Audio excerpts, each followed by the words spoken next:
যাতে উল্টাটা না হয়, তাদের সংবেদনা দেশ ও জাতির বিবেক হয়, তাদের কথায় যেন দেশের মানুষের কথা আবেগটা ফুটে ওঠে, সেটা আপনারা করবেন। এই জন্য সাংবাদিকদের আমরা ধন্যবাদ জানাবো।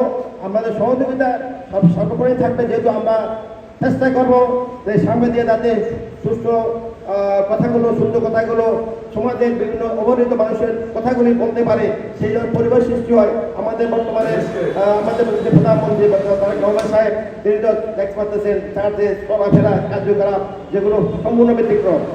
যেদিন বিগত 100 বছরের ইতিহাসও নাই একদম প্রধানমন্ত্রী যেভাবে চলাফেরা করে, যেভাবে কাজকর্ম করে, এটা কিন্তু আমাদের জন্য উদাহরণ।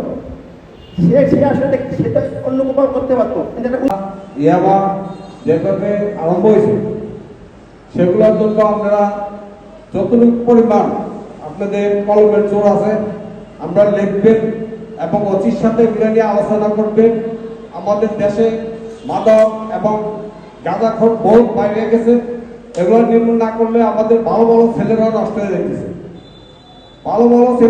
হয়ে যাইতেছে, এগুলোর দিকে আপনারা লক্ষ্য করবেন।